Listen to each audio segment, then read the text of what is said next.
Welcome back to TV Toastmasters. I'm LizBeth Hale, your host. Today, I'm interviewing Nadine Elbitar and her experience coming from Lebanon to the US. Nadine speaks 3 different languages, Arabic, French, and English, has her degree in sociology and fashion, and now she's selling real estate in Oregon. Welcome, Nadine. Tell us a little bit about yourself. Thank you, Liz. I'm happy to be with you today. So I am Lebanese origin. I came from Lebanon 12 years ago. I was in fashion. I traveled to European countries due to my work, and I enjoyed my life there until I met my husband and I moved to Minnesota. Wonderful. Tell us about your experience living in Lebanon, leaving the family that you left, and what is the difference between living there and living here now? Well, living there was great, especially back in my time where I had a very successful career. I enjoyed my time working with fashion designers from Italy and all over Europe, and people who really made it actually to the Hollywood scene. So it was something exciting for me to go watch fashion shows in Paris and accommodate customers to choose the fabrics, to do those beautiful gowns. So it's something it was inspiring and very, very nice to have for a girl like me who like fashion to be in this environment. I met a lot of people, and this is actually where my stamp for meeting people from outside my culture started. Because Lebanon is a small country and we all look the same, basically, and do the same things. So I always had this curiosity to learn about something else, learn what's outside my country. And when I started traveling and working in this industry, I realized, wow, there's a lot to see outside my country. And traveling was not something that we used to do back then. We did not travel outside. So my first travel started when I worked, and this is how I started learning about the world outside my small bubble. So yeah, to respond to the second portion of your question, what was different? A lot of things different for sure. For those who don't know, Lebanon is a country of almost 4,000 square mileage, very small. It's in the Middle East, very beautiful weather. You have the mountains where it snows when you can ski in winter, and you have the beach, the Mediterranean beach. Very nice, very beautiful. It reminds me of Lebanon, actually, except for it's warmer. I enjoyed my time there because it's a culture where people want to live and know how to live. We have good food. People are picky eater. That's why we have great restaurants, and we like to dance and party. So this is something that I'm not able to find here. If you know any place that has great food and great dance floor, please let me know, because I haven't seen anything like this, even in Vegas, even in California or New York. This is a place where really, if you have a vacation and this is what you want to do, go out and dance till 4 a.m., 5 a.m., this is the place to be. So this is something very different that I saw here, and I really lacked and missed during my time in the US. Something other than that is, of course, the family and the support of the family that is not here, that does not exist. And this is also something huge, especially when you have kids. So it makes a difference. That's why I go there almost every year to meet my family and reconnect with friends. Well, that's exciting, Nadine. Now tell me, what was the biggest challenge in the adjustment that you made coming here? Well, it started from the first day. I'm telling you, the first day I landed in the US, it was my first time in the US. And the picture of the US that we see when you are outside the US is through the movies. So for us, it's Hollywood movies. And when I landed in Chicago, it was not the same picture that I used to see in the movies. It was a huge difference because I've never seen that much trees, for example. The land is so huge, and the Midwest, is so flat, so you can see a lot, a lot of land around you, versus Lebanon, so much hilly and small. So that was, even my eyes were not used to the scenery. So that was um, my first thing that I was shocked about. The second thing is how many choices you have here. You have tons of choices in terms of products in the supermarket that I am not used to have. How many shampoos do you need here? Do you need million shampoos and million scents in the shampoo? We did not have that, and it made me stressful every time I go to shop for something. I was spending tons of time because I didn't know what I want. Something else also that I struggled with is the directions. Because in Lebanon, we don't have directions. If I want to give you my address in Lebanon, it would be, okay, I live in this building, and this floor, next to the grocery shop called such and such. And there is a big tree, because we don't have a lot of trees, especially in the big city. So coming here, and I was trying to figure out where I live, where I want to be, I started acting like I was in Lebanon, which did not serve me at all, because first of all, we have lots of trees. I can't have a reference of a tree here.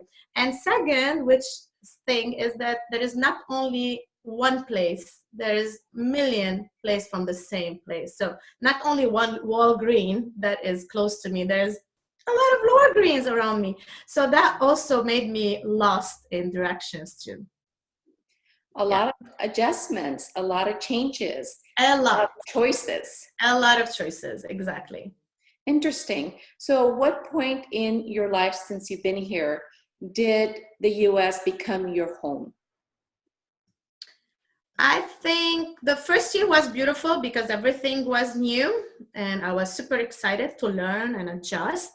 The second year hit hard because I started missing my family and my friends and my life there. I think it took me a few years after that, maybe 4 years. The first time I went back, it was after 4 years. And when I went back to Lebanon, I started doing those comparison between, oh, I like this there and I don't like this here. So I started connecting more to my life in the US, and I called it home. Yeah, from this first visit. What I love about the US, and I still love about it, is like how it offered me many options as far as shampoo. It offered me also many options of how I want my life to be, and that yes, I can do it. I can choose the shampoo if I want to, the right one that I like. It's very similar to what I want. I can choose this career. I want to be such and such. Yes, I can do it. Just put an effort in that. Because in Lebanon, it's a small country and we don't have tons of opportunities there. So we're so limited in our choices there. Yep. Well, that's pretty exciting and pretty interesting. I remember when I first moved to Oregon from California, I think I cried for the first 2 years because I left my whole family there until I realized that I needed some vitamin D. Exactly, the vitamin D. Vitamin D. So big adjustments. What is it that you like most about our country? I like how you can be who you are, and you don't really, if you don't want to care about how people judge you and see you, you can just shut the door and set your boundaries. Actually, this is how I think I value this. I value the choice of people who know what they want, and regardless of what the neighbor is looking at them, what's the car they are choosing, or the big house or the small house they are looking for. So here it's tied to what you want, versus in my country, it was always tied to what the neighbors are looking and seeing. So here you have more the choice of living free. And this is what I love about this country, the freedom of choice. So the freedom of choice and the freedom just to be you. Exactly, totally. It makes a big, it makes you free, less things to carry on your shoulders. Yeah. people. In today's world, as things are changing so rapidly with the COVID-19, and we're having to create this space in between people. Tell me about the space that you had in Lebanon, where the space that you had in the US, and how that's benefiting you now. Okay, if I came to the US in this pandemic, I wouldn't do good at all, because I don't have, back in Lebanon, we don't have any concept of physical space. We live very close to each other. We live basically in tight houses, actually, especially if you live in the capital, Beirut, which almost everybody lives there. And we are so emotional, and we love to gather really close. And it's very unusual to find people walking by themselves or doing something by themselves. Even eating, if you want to eat, go to a restaurant, you barely see one person eating by themselves. No, you just have to be in a group. The more, the better, the merrier. So social distancing, I don't know if it would work in Lebanon.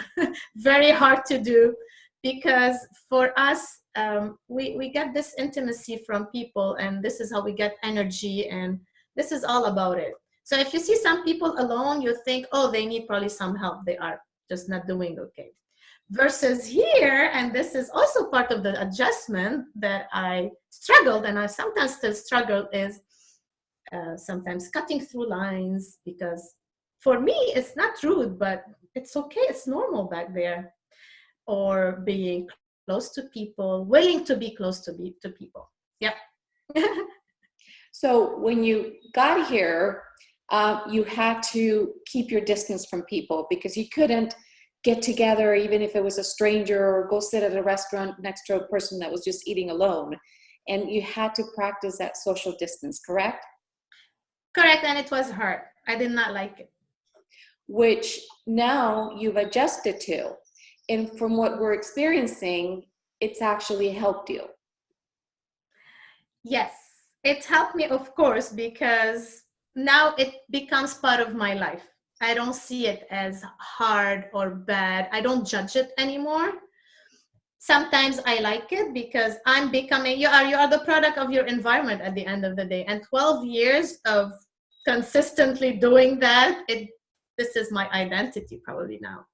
Sometimes I want to tell you this, if I go back to Lebanon, sometimes I find it rude and too much crowded, having people on top of my shoulder while I'm shopping for something, or people, like grabbing on top of you something from another aisle. So I find this very annoying, and I don't know why.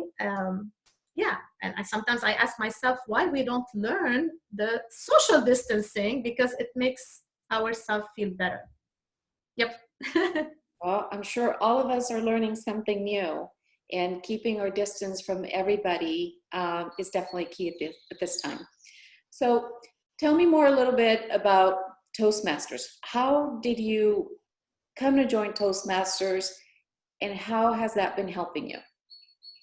Toastmaster was a great change for me. Definitely the best decision I've ever made in my life, because it gave me, in this period of adjustment, it gave me the voice. It gave me way more confidence in my ability to function in a new culture. Starting from my accent, I never really felt comfortable talking in English, and English is my third language. So I always thought maybe people don't understand me, or I don't want to really expand my talking or conversation. I always had this in the back of my mind. When I joined Toastmaster, I was happy to be in a very diverse environment where people have their own accent, everybody's supported and accepted. So I did not feel different. I felt I was more supported, even if I have my accent. So that was one huge ego boost and confidence. The second thing is I noticed that all my subjects went around Lebanon and my life there, and people were so eager to know about that, and it made me happy. I thought, I've never really realized that knowing about another culture would be an interesting topic until I started doing speeches in Toastmasters. So it changed the whole perspective of what you value versus things that did not have a value before. So yeah, it gave more value to my heritage, to my accent, to everything that I lived before. And this made me also more confident about myself. Yeah. So it's the things that we don't appreciate from our country that when you're away and you get to talk about it at Toastmasters, you Yes. rejoice on it because you realize how much you miss it and how beautiful it was. Exactly. Because pretty much, you know, what a lot of us know is what we hear in the news, and that's not true, because Lebanon is a beautiful country, and the culture and the people are loving and caring, just like you. Thank you, Liz. Yeah, thank you. Yeah, it's refreshing to see how people see and react to the stories that you tell, especially that I lived war, I lived changes, I lived something very similar to the pandemic that we are living in. And when I talk about it and try to make some similarity and comparison between these events in my life, people, you know, people get inspired from that. So this also make me happy to inspire people through my stories in Toastmaster about changes, for example. Yeah. So what advice or motivation would you give our viewers in dealing with chaos and changes and the fear that people go through to finding the peace within you? You know, I'm a mom now, and I have two kiddos that I'm homeschooling, and of course, I'm on social media, Facebook all the time to keep up with what's going on around me. And I see a lot of people not liking the fact that we're living with a husband working with us and the kids. And I go back to my experience in Lebanon, where probably at a certain time, to tell you the truth, I really wanted to get out of there because I did not want it to be there. I did not like the fact that I was stuck in a small country. I wanted to go and see the world. Now, 12 years later, if I have the chance to go back and live there, I would go in a heartbeat. Meaning now we don't like what we are living through. We have the husband, we have the kids, we have lots of responsibility. We're dealing with stress. But I bet you when this is gonna be over, we're gonna look back, we're gonna say, oh, I wish I still homeschooling and living in this pandemic, because it's what you don't know until you miss it, right? And this is my message for everybody. Just enjoy what you have now, because it won't last and you will be missing it later. Interesting. So it's kind of like you don't know how heavy the load was that you're carrying until you were free from it. Exactly, yes. And it will look way, way nicer and better than the after event. So enjoy it, guys. Focus on what's good and what's great. Nadine, thank you so much for joining us today. Thank you, Liz. Thank you for having me today. Thank It was you. good talking to you. Thank you. Thank you. I'm LizBeth Hale, your host from TV Toastmasters.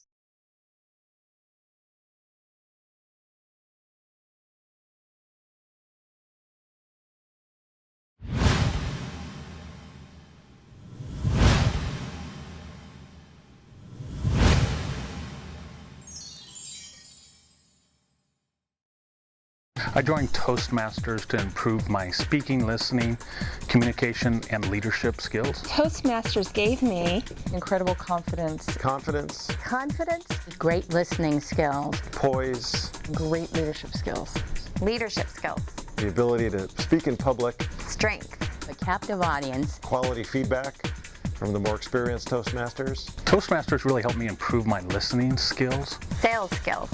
Opportunities to go to different groups and widen my whole horizon. Toastmasters has given me a more focused me, and I'm a much better listener. Toastmasters is fulfilling. It's a great place to fail your way to success. Wonderful way to meet people. Networking. Strength. It's addictive. It's a club of self-improvement. It's an experience, it's a ride that you won't forget, and you'll enjoy it every step of the way. Toastmasters helped me land a kick-butt job. I sang at one of my table topic speeches, and people liked it and applauded. My business is doing great, and I'm very, very grateful to Toastmasters. It's been a great experience for me. Thank you, Toastmasters. Thank you, Toastmasters. Thank you, Toastmasters, for giving me so much confidence. Thank you, Toastmasters, for everything.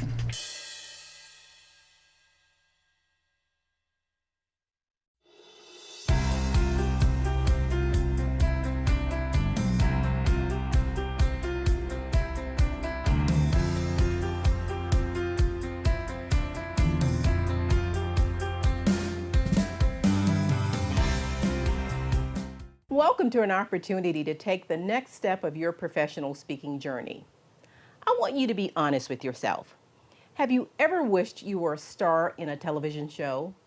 Or at an event where the media is interviewing bystanders and you are wanting to be picked to give your opinion of the event?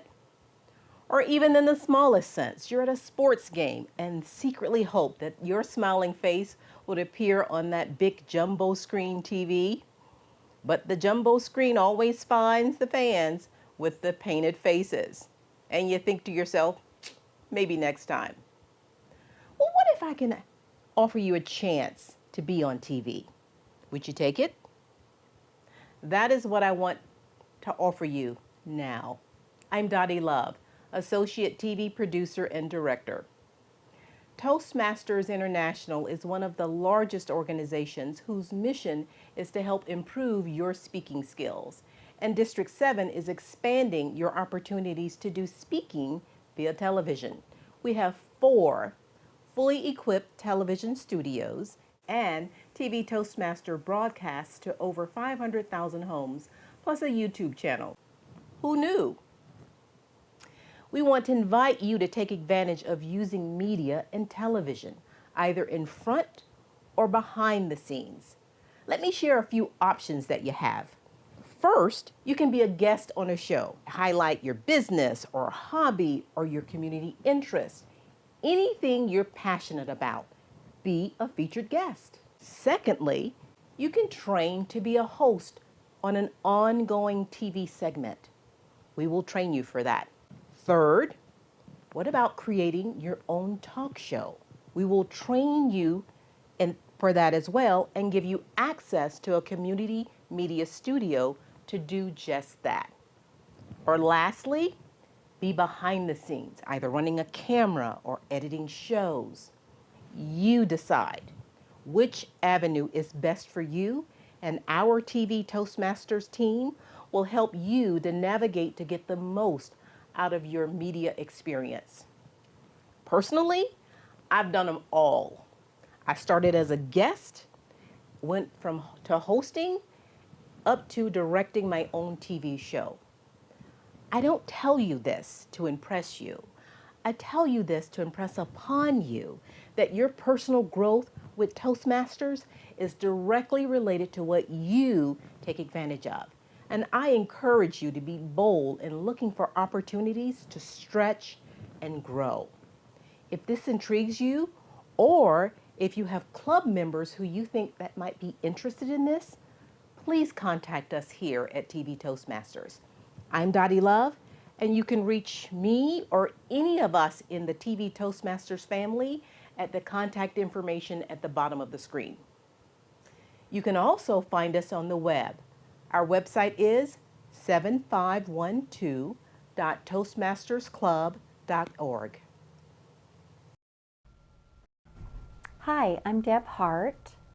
I'd just like to share with you how appreciative I am of being able to be a TV Toastmaster host. I get to share stories within the community, have people come on the show and educate the viewers, and talk about a subject that I'm very familiar with, and that's health. I encourage you to come aboard and be a part of our TV Toastmasters Host Club. It's fun. You'll have a good time. Have a story that others need to hear? Seeking an audience for your message? Have an experience that can transform the lives of others? Practice your message and perfect its delivery in a TV studio while creating content for regional, national, and international exposure. That's right, get seen by an ever-increasing audience. Visit TV Toastmasters.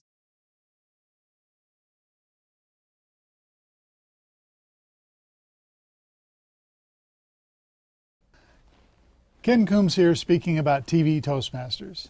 As an area director, I see more value in that venue than perhaps some of you do, so I want to share that. Providing a televised voice for District 7, its clubs, and their members not only gives people a chance to come here and get a project ticked off that says speak on television, it gives contestants in an area contest or a division or a district contest at least a chance to come and practice and see what they look like. It gives people a chance to share an important message with the district, whatever that might be. So consider your next speech perhaps being on television. Not your 15 minutes of fame, but your chance to reach a broader audience.